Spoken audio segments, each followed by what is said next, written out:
ದಾವಣಗೆರೆಗೆ ಬಂದು ರೈತ ಹೋರಾಟದ ನೇತೃತ್ವವನ್ನು ವಹಿಸಿರ್ತಕ್ಕಂಥ ಭಾರತೀಯ ಜನತಾ ಪಾರ್ಟಿಯ ರಾಜ್ಯಾಧ್ಯಕ್ಷರಾದಂಥ BY ವಿಜೇಂದ್ರರವರೇ, ರೈತ ಮೋರ್ಚಾದ ರಾಜ್ಯ ಘಟಕದ ಅಧ್ಯಕ್ಷರಾದಂಥ AS ಪಾಟೀಲ್ ನಡಹಳ್ಳಿ ಅವರೇ, ಭಾರತೀಯ ಜನತಾ ಪಾರ್ಟಿಯ ಮುಖಂಡರು ಮಾಜಿ ಸಚಿವರು ಆದಂಥ ರೇಣುಕಾಚಾರ್ಯರವರೇ, ಮಾಡಾಳು ವಿರೂಪಾಕ್ಷಪ್ಪನವರೇ, ಭಾರತೀಯ ಜನತಾ ಪಾರ್ಟಿಯ ಜಿಲ್ಲಾಧ್ಯಕ್ಷರಾದಂಥ ರಾಜಶೇಖರ್ ಅವರೇ, ಮಾಡಾಳು ಮಲ್ಲಿಕಾರ್ಜುನ್, ಲೋಕಿಕೆರೆ ನಾಗರಾಜ್,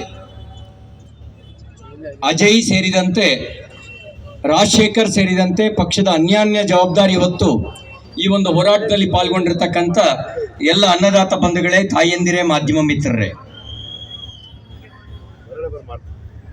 ಕಣ್ಣು ಬಿಡಿ, ಕಿವಿಯ ಕೊಡಿ, ರೈತರ ಸಮಸ್ಯೆಯ ಕಡೆಗೆ ಗಮನ ಕೊಡಿ ಅಂಥೇಳಿ ಆಗ್ರಹಿಸಿ ನಮ್ಮ ಹೋರಾಟ. ರೈತರಿಗೋಸ್ಕರ ಮೆಕ್ಕೆಜೋಳ ಬೆಳೆದು ಬೀದಿಯಲ್ಲಿ ಹೋರಾಟ ಮಾಡ್ತಿರ್ತಕ್ಕಂಥ ರೈತರಿಗೆ ನ್ಯಾಯ ಕೊಡಿ ಅಂಥೇಳಿ ನಮ್ಮ ಹೋರಾಟ.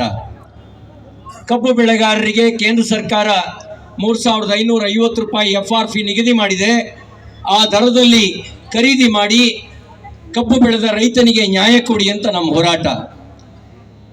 2,389 ರೂಪಾಯಿ ಈಗಾಗಲೇ ಭತ್ತಕ್ಕೆ ಮಿನಿಮಮ್ ಸಪೋರ್ಟ್ ಪ್ರೈಸನ್ನು ಕೇಂದ್ರ ಸರ್ಕಾರ ನಿಗದಿ ಮಾಡಿದೆ. ಅದಕ್ಕೆ ಇನ್ನೊಂದು 500 ರೂಪಾಯಿ ಸೇರಿಸಿ ರೈತರ ಕಣ್ಣೀರು ಒರೆಸಿ ಅಂತ ನಮ್ಮ ಹೋರಾಟ. ಕಳೆದ 2 ತಿಂಗಳಿಂದ ರೈತರು ಹೋರಾಟ ಮಾಡ್ತಾನೆ ಇದ್ದಾರೆ. ಆದರೆ ಈ ಸರ್ಕಾರಕ್ಕೆ ಕುರ್ಚಿ ಮೇಲೆ ಕಾಳಜಿ ಇದೆ ಹೊರತು ರೈತರ ಮೇಲೆ ಕಾಳಜಿ ಇಲ್ಲ. ಇದೆಯಾ ಕಾಳಜಿ?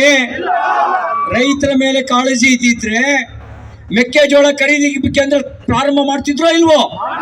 ಮಾಡಿದ್ರಾ? ಭತ್ತ ಖರೀದಿ ಕೇಂದ್ರ ಪ್ರಾರಂಭ ಮಾಡಿದ್ರಾ? ಕಬ್ಬಿಗೆ ಬೆಂಬಲ ಬೆಲೆ ನಿಗದಿ ಮಾಡಿದ್ರಾ? ಯಾವುದನ್ನು ಮಾಡಲಿಲ್ಲ. ಎಚ್ಚರಿಕೆ ಕೊಡ್ಲಿಕ್ಕೆ ಬಂದಿದ್ದಾವೆ. ನಮ್ಮ ಕೈನಲ್ಲಿ ಬಾರ್ಕೋಲ್ ಹಿಡಿದು ಎಚ್ಚರಿಕೆ ಕೊಡ್ತಾ ಇದೀವಿ. ಕುರ್ಚಿಲ್ ಕೂರಿಸಿದವರಿಗೆ ಕುರ್ಚಿಯಿಂದ ಇಳಿಸಕ್ ಬರುತ್ತೋ ಇಲ್ವೋ? ರೈತರನ್ನ ವಿರೋಧ ಮಾಡಿದ ಯಾವ್ದಾದ್ರು ಸರ್ಕಾರ ಈ ರಾಜ್ಯದಲ್ಲಿ ಉಳಿದಿದೆಯಾ? ಉಳಿಯಕ್ ಬಿಟ್ಟಿದಾರ? ನಾವು ಅವ್ರಿಗೆ ಹೇಳಲಿಕ್ಕೆ ಬಯಸ್ತೇನೆ, 83ರ ಗುಂಡೂರಾವ್ ಅವರು ಮುಖ್ಯಮಂತ್ರಿ ಆಗಿದ್ರು.